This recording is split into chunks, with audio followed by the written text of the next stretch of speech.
The Pokemon games are lying to you. Every single one makes the journey across a region seem like a glorious experience and makes being a Pokemon trainer in general seem like a dream life. But it's not. If you're a full-time Pokemon trainer, there's a good chance your life will suck. And in this video, I'm going to show you exactly why. We're going to start with the biggest threat that every Pokemon trainer faces: death. While it is not super likely that a trainer is going to die while they're traveling across the region, it is certainly possible. Even if we ignore Pokemon for a second and just look at the threats posed to people in real life while they're out in nature, such as getting completely lost deep in the woods, taking a fall in an isolated area, drowning, or getting caught in poor weather, these issues exist for Pokemon trainers as well. Now, obviously, the risk they face from these kinds of incidents does depend on the skill of the trainer and the Pokemon they have, right? I'm sure a trainer falling or getting lost in the woods is not nearly as big of a concern once they have access to fly, for example. But don't forget that there are always a lot of new Pokemon trainers in the world, many of which only have a Rattata or a Patrat in their party, meaning they have almost no way to rescue themselves if they get into a bad situation. And even the most experienced trainers could still face these kinds of threats if they're not properly prepared. They're just a lot less likely to. The biggest threat Pokemon trainers will run into in the wild, and they will run into it, is wild Pokemon. Wild Pokemon are incredibly dangerous to Pokemon trainers, and while I'm sure I don't need to explain why, I'm going to anyway. While any trainer could theoretically catch the Pokemon that is threatening them, there are still tons that could kill them without a second thought. Like, let's even go as far as putting aside Pokedex entries for a second and consider how a human is supposed to fight beasts twice their size and 5 times their weight. Think about how many different kinds of bear Pokemon there are. You really think you're getting out of an encounter with an Ursaring or an Ursaluna unscathed? Yeah, right. There's also beasts like Pangoro and Bewear too, which might be even more deadly than an Ursaring. I've singled out bear-based Pokemon because I think in a lot of cases they're the closest Pokemon to their real-life counterparts. But a lot of other Pokemon also based closely on real animals are pretty terrifyingly strong as well, like Donphan, Mightyena, or Zangoose. I mean, even a Zigzagoon or Poochyena can be considered dangerous, as we all saw in the Ruby and Sapphire intro. Pretty much any Pokemon can pose some kind of threat if you're not properly prepared, and that gets way worse when we do consider Pokedex entries. Even looking past the world-ending entries like Macargo and Gardevoir, there are still a ton of Pokemon that can and will easily kill people. Like, oh, I don't know, every ghost Pokemon ever? There are so many of these ghouls that seem to exist just to kill people, like Jellicent and Frillish, who drag people to the depths and then consume their life energy as they drown, or Mega Gengar, who will go as far as trying to kill its own trainer, or Palossand, who drains the vitality of the people who built it and then keeps their bones in its proverbial basement. So many Pokemon seem to want to kill people, and while a lot of them are not super common, a lot of them surprisingly are, and that alone makes working with Pokemon a dangerous profession. But I think there's one more threat which isn't really talked about in the world of Pokemon, especially in the games: other trainers and other people in general. Kidnappings and murders don't happen often within the Pokemon games because it is, you know, a kid's game. But there is enough evidence to assume that there are creepy and distasteful people in this world who would do bad things to other people. The most obvious example of this is Xerosic, who kidnapped Emma and basically kind of brainwashed her into being a criminal as a child. Another example is the Aether Foundation in general, and specifically Lusamine, with her abuse of Lily. Or we could even look at the old man in Cerulean City, even if he's not nearly as bad as these other examples. My point is, if there are people in the world of Pokemon who are willing to kidnap or abuse others, there are probably people who are willing to go even further. The world of Pokemon is a mirror to our own world in many ways. And while it is fairly idealized, if it has even just 1% of the horrible people that our world does, it's going to put a lot of trainers at risk. Basically, what I'm trying to say is that there are almost undoubtedly murderers out there in the world of Pokemon, and if you're traveling solo, especially as a new young trainer, you might not make it back, as bleak as that seems. But the thing is, even if you don't get killed or seriously injured as a Pokemon trainer, your life's still probably not all that good. Let's just assume for a second that you survive your Pokemon journey with no issue. What does your life look like? Well, it's probably nothing like the life of the protagonists we play as. The protagonists of Pokemon games get so much help and so many tools that most normal trainers never ever get access to. One of the most obvious examples to this in the older games is HMs. The way HMs are displayed in those games is they seem to be exceedingly rare or occasionally one of ones. Think about all the HMs that are gotten in locations where there are clearly no more HMs, like Surf in the Kanto region, which is awarded at the end of the Safari Zone, or Strength and Dive in the Hoenn region where they're only given to you by helping NPCs that are only helpable once. While I'm sure there are other ways to get items like this, they don't seem very common, and they are just one of the many tools the protagonists get easily that are not nearly as accessible for regular trainers. Another is the gift Pokemon that the protagonists get. These are almost always described as being super rare and hard to come by, especially if they're starters. And while different regions do change the odds of finding some of these gift Pokemon, that still means they're not often available in their native regions. And even when they are, they're usually super rare. Take for instance Eevee and Porygon. These two were almost exclusively gift Pokemon all the way up to the Let's Go games, meaning these fairly good Pokemon are just not accessible to the vast majority of trainers. Oh yeah, there's also legendary Pokemon. While I'm sure there are plenty of people like me who don't use legendaries in their main playthroughs, that doesn't change the fact that the protagonist at least gets the chance to catch these super rare and powerful Pokemon, which no normal trainers get to do. The only other time we see trainers with legendaries is at like the Battle Frontier, and even then it's not like box legendaries, you know? But the protagonist character? So many options for legendaries. I mean, in Scarlet and Violet, one of the very first Pokemon you get is Koraidon or Miraidon. Literally no other trainer would ever get such a privilege, and it puts the average trainer pretty far behind by default. And that's not even talking about the items the protagonists gets gifted that probably cost a lot of money, like ferry tickets, fishing rods, or bikes. They literally get a 1 million Pokédollar bike for free for listening to a rich guy ramble about a Rapidash for like 30 seconds. No other trainer in any Pokemon game would get that kind of privilege. So unless you're born as the trainer class of a rich person, there's a pretty good chance you're going to be struggling a lot more than the protagonists we play as. And I think that is the reason that so many people give up on being a Pokemon trainer. It's not talked about often in the world of Pokemon, but there are tons of people who just don't continue to train Pokemon. The ones that just aren't good enough and give up, or just don't have a strong enough interest to continue. This isn't the end of the world, but it is a reality for a lot of NPCs in the world of Pokemon. A lot end up just being normal people with some aspect of Pokemon in their life, but not a professional trainer. Maybe they battle occasionally, but it's not a huge part of their life in the same way it is for the protagonist. But let's assume you, as the average trainer,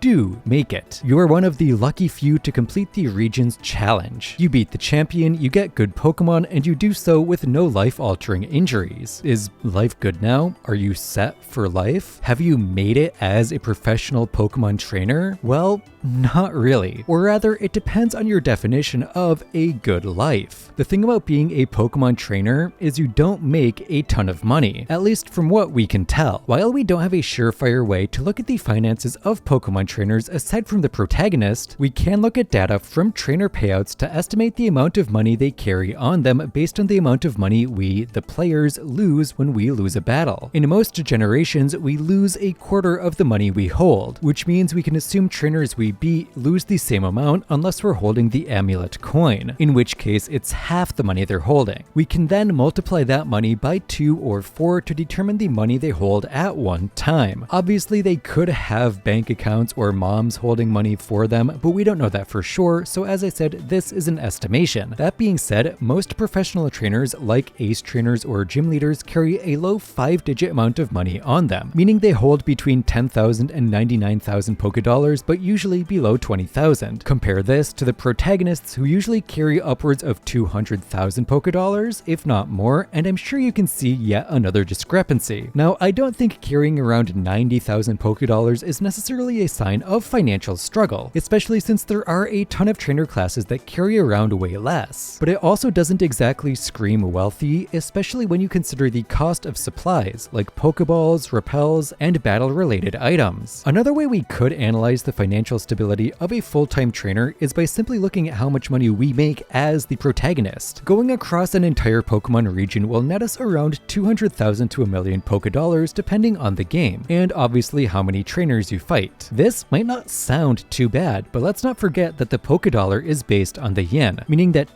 2,000 Poké is really more like $2,000. And you know what? For a kid traveling across the region, that's not bad. This might even sound like a lot to you, but if this is all the money you get from going across the whole region, that's not exactly a lot to live on. Sure, 1 million Poké or $10,000 is a lot to get at once, but it's not a lot for the weeks, if not months, it would take to complete the gym challenge. You know, most full-time workers in the United States make at least 3 times that a year, and that's what we get for going across the entire region. So all in all, there's a pretty good chance you're going to be pretty broke as a Pokemon trainer unless you can secure a good position like a gym leader or Elite Four member. But even then, there's a good chance you're gonna end up with a second job. Ever notice how so many Pokemon gyms have a secondary purpose? Part of that is definitely just for a theme for the gym challenge, but in a lot of cases, I think it's because these gyms also serve as a source of business for the gym leaders. Take for instance, Clay, who runs an entire mining business in addition to being a gym leader, for which his gym serves as the headquarters. Or Misty, who works as a lifeguard for her pool while also being a gym leader. These secondary endeavors seem to range from profitable side gigs to busy work to full-blown enterprises, and pretty much every single gym leader has one. Really, the only ones that don't are like Roxanne, Claire, the twins, and Sabrina. But that doesn't guarantee acting as a gym leader is their only job. Well, it probably is in Roxanne's case since she is a child, but there's still a big chance the rest have some sort of side hustle. Maybe Sabrina and the twins run a palm reading business. Maybe Claire is a